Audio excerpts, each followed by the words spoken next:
मैं सुजाता पांडे अपने YouTube channel में आप सभी का स्वागत करती हूँ। और आज का जो हमारा टॉपिक है जिसका नाम है अपराध। तो अपराध से संबंधित मैं पहले भी वीडियो बना चुकी हूँ इसके बारे में। उस वीडियो में बता चुकी हूँ कि अपराध क्या है, किस प्रकार के कार्यों को अपराध कहा जाता है, कैसे अपराधी बनते हैं या बनाए जाते हैं, इन सभी चीज़ों के बारे में मैं पहली वीडियो में बना चुकी हूँ जो भाग 1 के रूप में दिखाया गया है उसमें। तो आज मैं बताने जा रही हूँ जिसके बारे में, उसका नाम है, उस टॉपिक का नाम है अपराध से संबंधित जो दंड की व्यवस्था की गई है, जो अपराधियों को सुधारने के लिए जो व्यवस्था की गई है, इसके बारे में ही मैं आज आपको बताऊंगी। तो आइए चलते हैं, जानते हैं कि किस प्रकार से व्यवस्था की गई है, इसका कहाँ उल्लेख किया गया है, किस प्रकार से किया गया है। तो हम जानते हैं कि अपराध शास्त्र एक ऐसा शास्त्र है जिसमें अपराधियों के सुधार संबंधित, दंड संबंधित बातों का उल्लेख उसमें किया गया है। अपराध शास्त्र अंग्रेजी भाषा के क्रिमिनोलॉजी शब्द का हिंदी रूपांतरण है और क्रिमिनोलॉजी शब्द भी दो शब्दों से मिलकर बना है, एक क्राइम और दूसरा है लोगस, जो कि लैटिन भाषा का शब्द है। तो अपराध शास्त्र, क्रिमिनोलॉजी का अर्थ होता है अपराध शास्त्र, और इसमें अपराध के बारे में, किस प्रकार के अपराधियों को किस प्रकार की सजा दी जानी चाहिए, उनके बारे में संपूर्ण रूप से उल्लेख किया गया है। तो आइए हम जानते हैं कि इसमें अपराधियों के लिए किस किस प्रकार के दंड की व्यवस्था आज के समाज में हमारे कानून द्वारा की गई है। तो प्राचीन काल से लेकर आज तक हम जब अध्ययन करते हैं तो यह पाते हैं कि बहुत पहले से ही अपराध के बारे में दंड की व्यवस्था भी की गई है।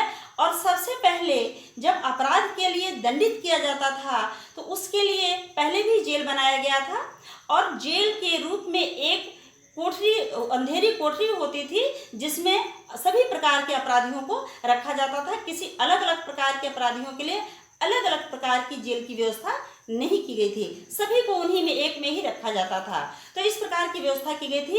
इसके अलावा उन्हें काले पानी की सजा दिया जाता था, कई प्रकार की इस तरह से उनको सजा दिया जाता था जिससे उनका दंड मिल सके। परंतु जैसे अंग्रेजों का शासन काल आया तो उसमें लॉर्ड मैकाले एक शासक था, एक व्यक्ति था, अंग्रेज शासक था, जिसने 1838 ईस्वी में उन्होंने वो जेल से संबंधित नियमों का उल्लेख किया और उसके बारे में नियम बनाया गया, जिसके अंतर्गत काफ़ी संशोधन किए गए, काफ़ी नए नए रूल्स लागू किए गए कि किस प्रकार के होने चाहिए। इसके बाद बहुत सारे समिति का गठन किया गया। इसके बाद फिर 1919 से लेकर 1920 जो कि वर्तमान समय में चल रहा है, इस 1919 से 1920 तक के बीच में जो एक समिति का गठन किया गया, उस समिति के अंतर्गत बहुत सारे नियमों को लाया गया, जिस नियम के अंतर्गत यह बताया गया कि जो जेल है, बंदी गृह है, उसका प्रशिक्षण और उसकी देखरेख एक प्रशिक्षित अधिकारी के द्वारा किया जाएगा। जेल में जो पहले काले पानी की सजा दी जाती थी, जो जेल में पहले एक ही अंधेरे कोठरी में रखा जाता था, तो इस चीज को बदल करके सभी प्रकार के अपराधियों के लिए अलग अलग जेल के लिए व्यवस्था की गई। सभी, कोई अब जघन्य अपराधी है, कोई साधारण अपराधी है, तो कौन किस प्रकार का अपराधी है उसके लिए सजा निर्धारित की गई और अलग अलग जेल की भी व्यवस्था की गई। तो इस प्रकार से सुधार आया। और इसके अलावा और भी चीज़ों में सुधार आया है, जैसे पत्र लेखन की व्यवस्था की गई, सुविधा दी गई, वो अपने परिवार वालों से, अपने परिजनों से मिल सकते हैं, इसकी व्यवस्था की गई। यदि उनका आचार व्यवहार ठीक रहता है तो उनके लिए परिवीक्षा और पैरोल की व्यवस्था की गई, जिससे वो अपने में सुधार ला सकें। क्योंकि जो दंड है इसका उद्देश्य होता है, जो जेल है इसका उद्देश्य सिर्फ और सिर्फ अपराधी को सजा देना नहीं होता है, बल्कि उनका उद्देश्य उनमें सुधार लाना भी होता है। समाज से अपराध को समाप्त करना, कम करना इनका मुख्य उद्देश्य होता है। तो इसके लिए आज के समय में, वर्तमान समय में हमारी भारतीय परिवेश में, हमारे भारतीय समाज में 3 प्रकार के जेलों की व्यवस्था की गई है। एक प्राचीर विहीन जेल, दूसरा है बाल बंदी गृह जो बच्चों के लिए बनाया जाता है, और तीसरा जो है वह है अधिक सुविधा वाला जेल। अब आइए जानते हैं कि इन तीनों जेलों की क्या विशेषता है, क्यों ये तीनों जेल अलग अलग हैं। तो पहला है प्राचीर विहीन जेल। प्राचीर विहीन जेल में एक समिति का गठन किया जाता है, उसके अंतर्गत उन अपराधियों को रखा जाता है। ये ऐसे अपराधी होते हैं जो कि अपनी सजा का 1/3 भाग काट चुके होते हैं और इनके लिए 9 महीने से ऊपर के लिए जिनका दंड निर्धारित किया जाता है, ऐसे अपराधियों को उसमें रखा जाता है। ऐसे अपराधी उस समिति में वहाँ जहाँ रहते हैं वहाँ पे अपने अन्य प्रकार के कार्यों के द्वारा उनको वहाँ पे कार्य भी दिया जाता है। वे अपनी जीविकोपार्जन कर सकते हैं, अपना खर्च चला सकते हैं और अपने परिवार वालों को भी रख सकते हैं वो वहाँ पे प्राचीर विहीन जेल में। तो ये है प्राचीर विहीन जेल। दूसरा है बाल बंदी गृह, बच्चों के लिए जो जेल बनाई जाती है। इसमें बच्चों के लिए क्योंकि उनकी आयु कम होती है, 18 वर्ष से कम होती है, वो नाबालिग होते हैं, अतः उनके लिए सुधार गृह की व्यवस्था की गई है और वहाँ पे मानसिक रूप से उन्हें परखने का प्रयास किया जाता है, जानने का प्रयास किया जाता है और उसके सुधार के लिए व्यवस्था की गई है। तीसरा जो है वह है अधिक सुविधा वाला जेल। अधिक सुविधा वाले जेल में भी ऐसे अपराधियों को रखा जाता है जो लंबे समय तक अपनी सजा को काट चुके होते हैं और जिनकी मुकदमा अदालत में चल रही होती है। इन अपराधियों के लिए वहाँ पे कार्य की भी व्यवस्था, कृषि कार्य हो, चाहे लुहारगिरी हो, चाहे सुनारगिरी हो, बढ़ईगिरी हो या किसी भी प्रकार के कार्यों की व्यवस्था की गई है जो कि उस कार्य में संलग्न रह के अपने खर्च को वहन करने में सक्षम होते हैं। तो इनके लिए वहाँ कार्य भी दिया जाता है, कार्य के बदले उन्हें पैसे भी दिया जाता है जिससे अपना खर्च वो आसानी से चला सकें। और इनके लिए वहाँ पे कई प्रकार की सुविधाएं भी दी जाती हैं, उनके रहने के लिए, उनके खाने पीने की सारी प्रकार की सुविधाएं दी जाती हैं। ये जो अधिक सुविधा वाला जेल है। तो ये है 3 प्रकार के जेल जो कि अलग अलग प्रकार के अपराध के मुताबिक उन अपराधियों को वहाँ पे रखा जाता है। उनकी सजा के हिसाब से कितने लंबे समय का जो अपराधी है, कम समय वाला जो अपराधी है, तो उनके अपराध के अकॉर्डिंग उनके लिए इस जेल की व्यवस्था की गई है। अब आइए जानते हैं कि क्या है अपराध को कम करने के लिए, अपराधियों को सुधारने के लिए और क्या व्यवस्था की गई है हमारे सरकार के द्वारा। तो दूसरा है परिवीक्षा और पैरोल है। इसके अलावा उत्तर संरक्षण सेवाएं हैं, इनकी भी व्यवस्था की गई है जिससे अपराधी में सुधार लाया जा सके। तो जानते हैं कि परिवीक्षा क्या है।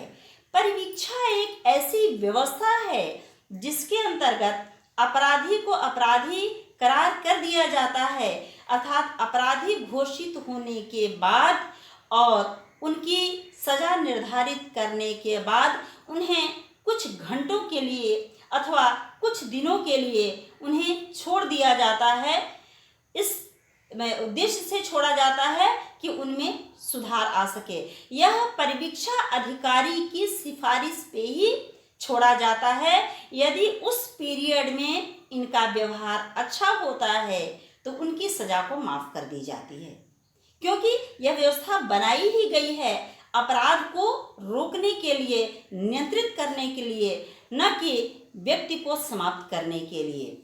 यह है हमारा परिवीक्षा। परिवीक्षा के अंतर्गत जो भी परिवीक्षा का जो समय होता है, परिवीक्षा का जो समय जिसमें कि छोड़ा जाता है व्यक्ति को परिवीक्षा पे, उसमें परिवीक्षा अधिकारी के द्वारा अर्थात राज्य के द्वारा देख रेख भी होता है। परिवीक्षा अधिकारी उस पर नियंत्रण रखता है, हमेशा देख रेख में लगा रहता है ताकि जो अपराधी है वह एक नया अपराध को अंजाम न दे सके, वह अपनी अगली प्रक्रिया को अंजाम न दे सके। उस पर नियंत्रण है कि नहीं है, वह व्यक्ति अच्छा है या नहीं है, इसका पूरी तरह देख रेख इसकी जांच की जाती है। तब जाकर के उसकी सजा का निर्धारण किया जाता है कि उसे पूर्ण रूप से मुक्त कर देना है या उसे कस्टडी में ले लेना है। यह है परिवीक्षा। अगला है पैरोल। आइए जानते हैं पैरोल क्या है।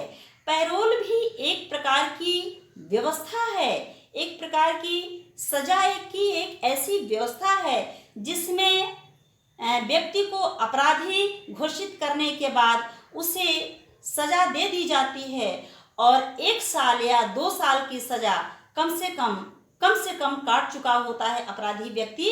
इसके बाद वह सजा काटने के बाद उसकी सजा निर्धारित कर दी जाती है कि उसे को कितने साल तक की सजा है और 1-2 साल तक का काट भी चुका होता है। इसके बाद उस व्यक्ति को पैरोल पे छोड़ा जाता है यदि उस सजा के दौरान उसके बर्ताव ठीक होते हैं, तो उसकी गतिविधि ठीक होती है, सुधारात्मक दिखाई देती है, तो पैरोल अधिकारी की सिफारिश से, उसकी इच्छा से उस व्यक्ति को छोड़ दिया जाता है। इसमें 6 महीने के लिए, 1 महीने के लिए किसी भी प्रकार से छोड़ा जाता है, उसे मौका दिया जाता है कुछ समय के लिए, कुछ महीनों के लिए, और वह मौका तभी दिया जाता है जब उसे कोई विशेष आवश्यकता हो, जैसे किसी का जन्म हो, किसी की मृत्यु हो या कोई और आवश्यक कार्य हो, और इसके बाद भी यदि उसका सजा के दौरान उसका बर्ताव विचार ठीक दिखाई देता है, तो उसमें सुधारात्मक गतिविधि दिखाई देती है, तभी छोड़ा जाता है, अन्यथा किसी भी आवश्यकता के आने पे उसे छोड़ा नहीं जाएगा, और वो भी पैरोल अधिकारी की सिफारिश पे। तो ये है पैरोल। यदि उसका ढंग जो है, तरीका जो है, यदि सही नहीं दिखाई देता है, फिर से अपराधी किस्म का दिखाई देता है, या ऐसा संदेह होता है कि वह व्यक्ति फिर से अपराध की ओर प्रवृत्त हो सकता है, उसे फिर से कस्टडी में ले लिया जाता है और उसको पूरी सजा दी जाती है, या आजीवन कारावास की सजा हो या तो फिर फांसी की सजा हो। यदि सुधारात्मक गतिविधि दिखाई देती है उस पैरोल पीरियड में, तो उसकी सजा को कम किया जा सकता है या विशेष परिस्थिति में माफ भी किया जा सकता है। अगला है उत्तर संरक्षण सेवाएं।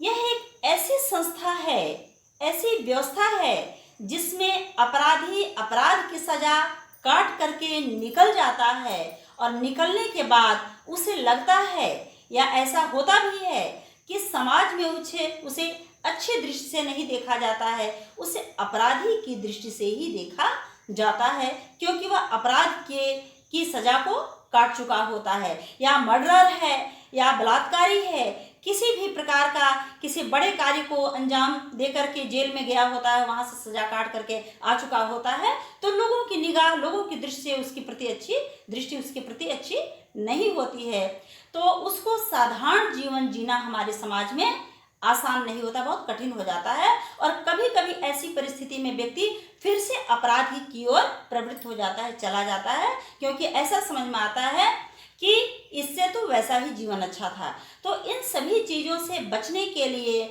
और समाज से अपराध को कम करने के लिए, व्यक्ति में सुधार लाने के लिए, पुनः वह नया फिर से सामाजिक और प्रतिष्ठित जीवन जी सके, अपने परिवार के साथ रह सके, इसके लिए उत्तर संरक्षण संस्थान की व्यवस्था की गई है, जिसमें उसको अपराधियों को मुफ्त में सेवा दी जाती है, उन्हें वहाँ कार्य दिया जाता है, आवास की सुविधा दी जाती है, उन्हें प्रशिक्षण दिया जाता है, और अर्थ की भी सुविधा प्रदान की जाती है, जिससे वो ठीक प्रकार से अपना जीवन यापन कर सकें। उत्तर संरक्षण सेवाएं जो हैं वह सिर्फ अपराधियों के लिए ही नहीं है, बल्कि विधवाओं के लिए, अनाथ स्त्रियों के लिए, जो अपाहिज हैं, अपंग हैं, जो सक्षम नहीं है अपना जीवन यापन करने में, उन सभी लोगों के लिए यह उत्तर संरक्षण सेवाएं बनाई गई है, जिसके अंतर्गत आवास की, खाने पीने की, रहने की, प्रशिक्षण की और काम की हर प्रकार की व्यवस्था बनाई गई है।